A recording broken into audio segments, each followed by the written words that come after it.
afternoon, everybody, and guess what? We're outside again. I'm so glad it's not as cold outside, and it's sunny and beautiful and lovely, so we're going to have class out here today. So with that being said, let's get started. I get to actually be with my calendar, so that's what we're going to do first of all. Who can tell me what day of the week it is today? Let me give you a hint. Yesterday was Tuesday. So who can tell me what day comes after Tuesday? Sunday, Monday, Tuesday, Wednesday, Thursday, Friday, Saturday. Sunday, Monday, Tuesday, Wednesday, Thursday, Friday, Saturday.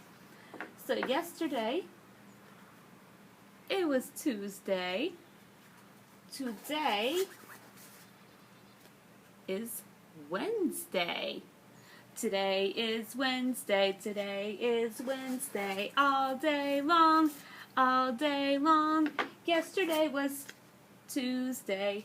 Tomorrow will be Thursday. All day long. All day long. It's Wednesday. It's Wednesday. All day long. So now we know it is Wednesday. I know you guys remember what month we're in. April. It is the first full month of spring in the year, and it is month 4. What year is it? 2020. 2020. Who can tell me what number this is? There's a 1 and a 5. It is the 15th. Today is Wednesday, April 15th, 2020. Let's count to 15 together. 1, 2, 3, 4, 5, 6, 7, 8, 9, 10, 11, 12, 13, 14, and 15. What number comes after 15? That's right, 16. That will be tomorrow. And if you look outside and you look in the sky, you can see it's partly cloudy. There's some clouds and there's some sun. This week we are learning about spring and gardening. And I know if you go outside, you'll see lots of pretty flowers and lots of little buggies flying around. You'll see the flowers blooming, and you can tell that the air is warmer and the sun is stronger. But also I know we're at home because we can't be in school, and I miss you guys a lot. And I know that a lot of times when we're at home, sometimes we get bored, and sometimes we have to rely on our imagination to keep things, a little exciting, to keep things going. And that's what this book is about today that I'm going to read you. It's called Domino, and it's about this little boy who creates his own world. And I would like to share this book with you. So the name of the book is Domino. It is written by Steve Whisnant, so he is the author. And the illustrator is actually the Jefferson Elementary 5th grade art club.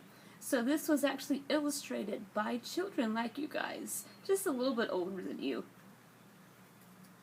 Who can tell me what part of the book this is? This is the spine. What about this? That's right, it's the top. This part, it's the side. This part is the bottom. This part, the back. And this part is the front. So let's see what Domino is all about.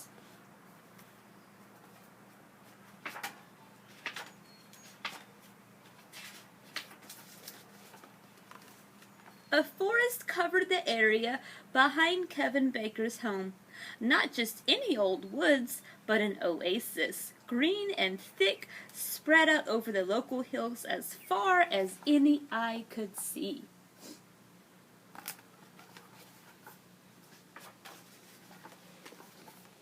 Kevin wished he were Robin Hood or a time traveler, especially when it was time to do his chores. What are some chores that you guys have to do at home? You gotta make your bed, help mom pick up around the house, put the laundry in the washing machine. What do y'all have to do? Trust me, I have plenty that I have to do. Sometimes when his dad got upset, Kevin would run to his fort, built high in a tree. That's where Domino lives. Who is Domino, you ask? Domino is a small, furry creature, but most of all, he is Kevin's best friend. There's Domino. He's like a little critter.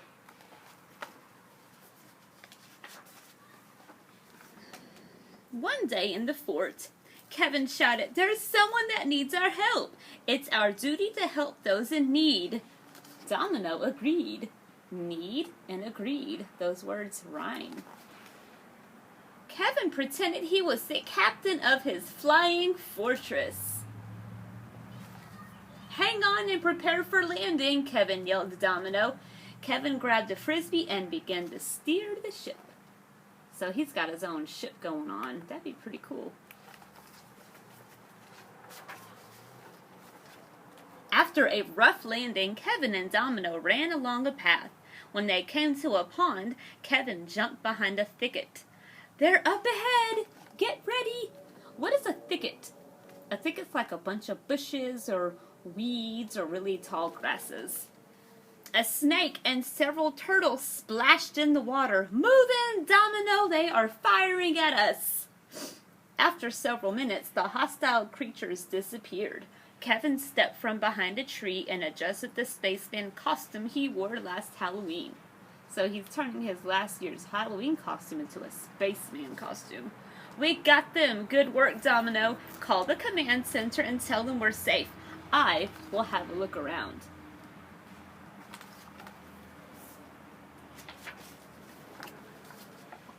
Without warning, a swarm of men appeared out of thin air. Kevin was trapped in the open. Domino leaped in to save the day. Kevin tumbled from the bank and rolled away to safety. "Good work, Domino!" Kevin sat up and suddenly he heard a cry from behind a briar patch. What is it? What he found turned his world upside down. "What's your name?" Kevin asked. Domino stood near the pond, keeping guard. "Sinbad, a forest gnome," the creature said. "I'm lost." So he found another creature in the forest named Sinbad.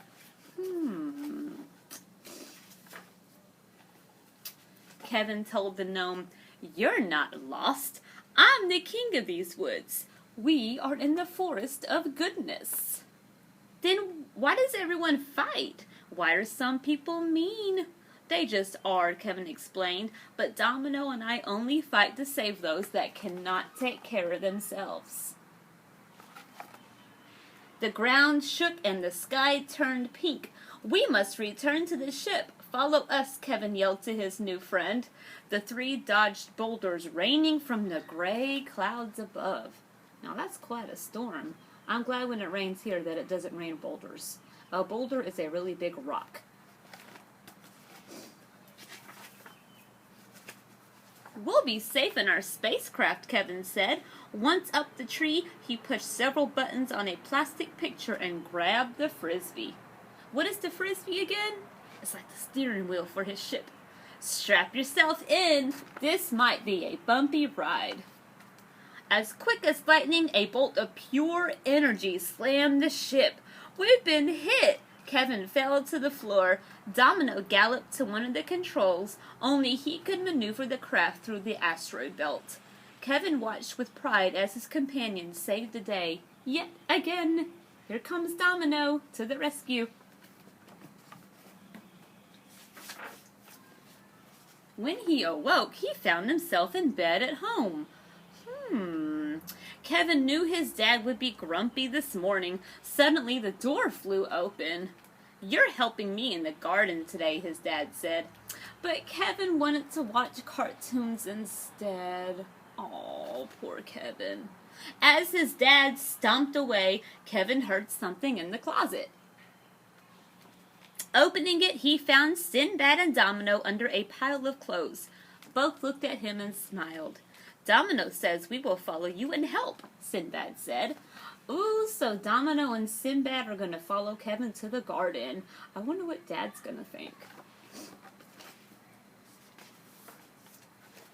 Outside, Kevin's dad handed him a rake and a shovel. Look at that beautiful blue sky. I want you to loosen the dirt here with the shovel and then rake the rocks. Pick up the stones by hand if you have to. I remember doing that and it's not fun. But hey, it's got to be done right. Kevin watched as his dad climbed onto a riding lawnmower and began to cut the yard.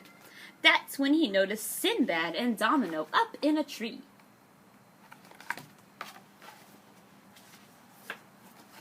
Sinbad and Domino threw smoke grenades down at him, forcing him to roll on the ground to avoid the damaging vapor. Why are they doing that? When Kevin glanced up, he caught them laughing. Okay, guys, he shook the shovel at them. Save your energy in smoke grenades. When I finish here, we have to fly to Century Galaxy to save a planet. Ooh, Kevin quickly attacked his chores. Good job, son, his dad said, riding up on the mower.